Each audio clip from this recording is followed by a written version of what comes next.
Hi, this is Dr. Dickinson, and this is Unit 1 lecture on atmosphere, supporting students in the 21st century classroom. So, our world is changing. It has been for quite some time, in fact. And a lot of this change is due to technology. It's changing the way that we communicate, the way that we share information, as well as how we receive information. Because of our changes in society, these changes are going to influence our classroom tremendously. It's going to influence our students' knowledge, what they come into the classroom with, some of their prior experiences. Nowadays, most students can boot up a computer, navigate a mouse, and work an iPad.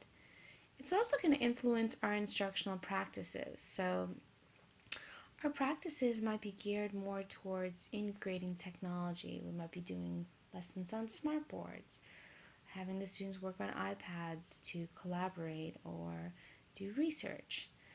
Also, we need to think about how this will impact our engagement, our students' engagement and motivation.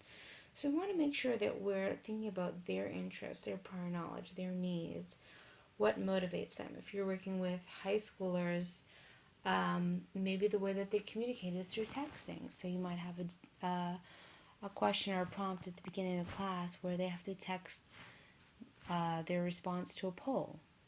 And again, all of these changes is going to impact classroom learning. So the way that students learn is different than the way that they learned 20 years ago, the way that they process information and take in new information. It's changed because of all these changes that we are seeing in our society. So why must teaching change to meet the needs of our changing society? What are some other reasons that you can think of? We also know that some of these changes is impacting our economy. The types of positions that are opening are no longer in blue collar or administrative roles. It's more for technicians, engineers, scientists,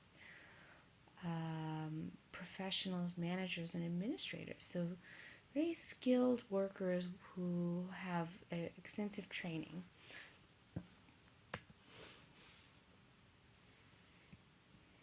And a lot of the other tasks are being delegated to computer roles. We're seeing the streamlining of what technology can replace. So a lot of the tasks that require some kind of the routine manual data entry, transcribing, administrative, secretarial roles, or what have you, are being replaced by technology. And so the job demand is for more complex communication and expert thinking. So the capacity to really analyze data, think critically, solve problems, communicate, reach a global market. We also know that because of technology, that work can increasingly be done anywhere, and there are more workers who can do it. And the result being a global workforce. So now you have people from all over the world working in different positions for different companies virtually anywhere. So what are these implications? How does this impact our students? Well, the idea that being able to collaborate with people and share information is greater than ever before. And so that really opens the door for our students to start engaging with students from other countries, start learning about places that are beyond their own country. And we also know that our students are going to be competing with other students for positions around the world. So, and also working with others from around the world. So it really is a skill for teachers to to be able to give their students an opportunity to learn about other students, learn about other countries, and to have that kind of global knowledge or global sense of diversity that they can instill in their students at a young age. And our own classrooms are changing. We're seeing great demographic changes in our United States population. So, in about 30 years, minorities will actually be the majority in the United States. So, the year in which minorities will become the minorities for school age population is 2023. And we know that we have an achievement gap with minority students. So, it's really about fine tuning that and figuring out what are some best practices that we can incorporate in the classroom for working with students that are minorities, students that have maybe they're immigrants or are second language learners. They have different culture, different experiences. So it's important for teachers to really ramp up those strategies and think about, you know, these are practices that we need to implement every day for our students. And again, we know that we want to make our students, we want to give our students an opportunity to be career ready, but they also should be college ready because statistics show by 2016 that the projected growth in jobs requiring bachelor's degree or higher is about 14.8%, significantly higher than high school and just some college training. And again, nearly 2/3 of new jobs will require post-secondary education or training. So again, we want to make sure that our students are college and career ready. And what does that look like? Some additional research showing that earning potential for students who have a college degree has grown immensely. By 2006, 53% for graduates or professional degree, as compared to negative 10% for students who have actually dropped out of high school. So for those of you that are working with high school students, we need to be able to share this information with them and let them know the importance of staying in school and, continuing their education. Being a high school graduate is not enough. They need to keep pushing and setting goals.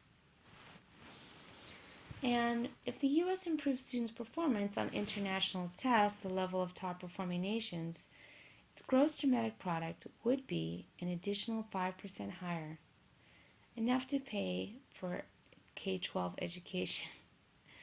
So it is our job as teachers to educate, and it is also important for our culture, our society to grow and to make sure that everyone has an opportunity for highly skilled jobs, for highly skilled positions. Right now, minority students are not getting access as much as they could or they should be getting to technology, to advanced classes, to AP courses. So we want to make sure that everyone has an opportunity to go to college, to be ready for skilled positions. And we also want to make sure that our students really have these critical thinking skills. And it's fantastic to see changes in our education reform with Common Core and 21st century skills. And we know a big piece of that is making sure that our students are critical thinkers. So they're able to synthesize ideas, identify and assess key elements of a situation, define a problem, use data and facts, devise recommendations, and apply skill and knowledge to new concepts. So all of these skills can be translated into different content areas, whether it's students working on a science project and doing an experiment, and they're making recommendations for an additional experiment, or whether it's students using problem solving and data and facts to evaluate a situation, or students reading a novel and thinking about some of the key elements or some of the problems within the storyline and thinking about a new solution to help the main characters. It's all about thinking critically. So I always want to push the envelope and think about how can I take my students to another level. Yeah, they have the knowledge, they have some understanding, they know some facts, but I want to go a little bit deeper.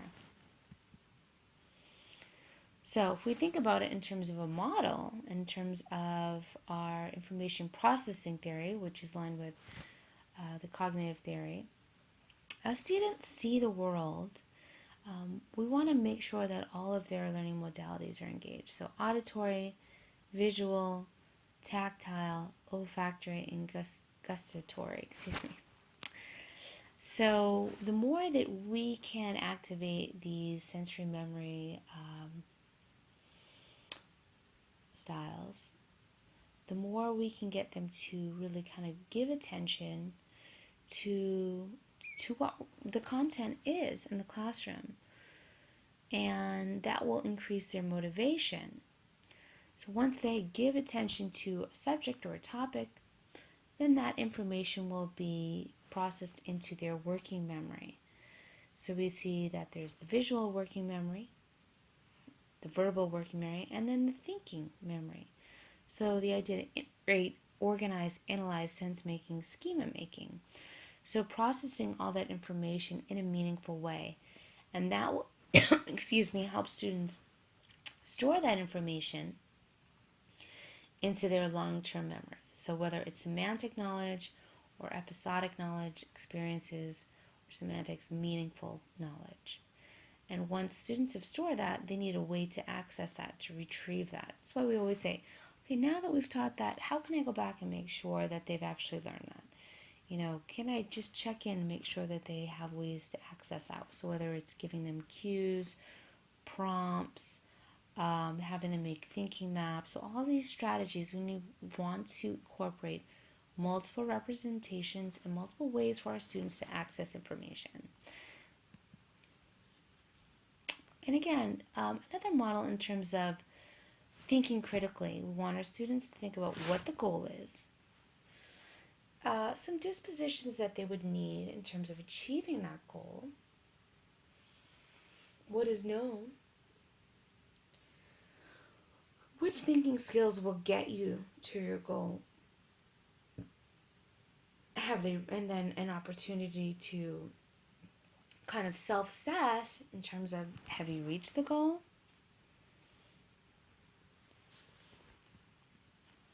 So if we create a culture of thinking, we want to make sure that we're modeling what that culture looks like, what that critical thinking looks like, explaining it, giving some reasoning behind it, thinking aloud in terms of the value of it, interacting, and then providing some feedback for our students. So a lot of these strategies really require us as teachers to kind of step outside the confines of being just conveyors of information, but really getting into this role of giving our students those metacognitive strategies, and metacognition being that aspect of really thinking about what we're doing, why we're doing it, how it's going to help us. And by thinking aloud, by reflecting on what we're doing, we're going to self-regulate learning. We're going to be able to kind of reflect on our process. We're going to be able to check and make sure it makes sense. We're going to be able to make changes, to modify. We're going to be able to regulate our learning.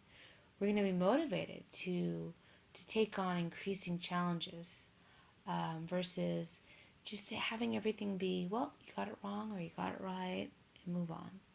There's a lot of meaning, there's more value attached to it when we're creating this culture of thinking. So I really want to self-assess you right now and think about, are your students thinkers and analyzers? Are they informed consumers? Are they problem solvers and designers of new ideas? Are they innovative and creative? Are they participants who ask critical questions and leaders who express ideas with data and facts? So again, these are the skills that we want to give our students for 21st century learning.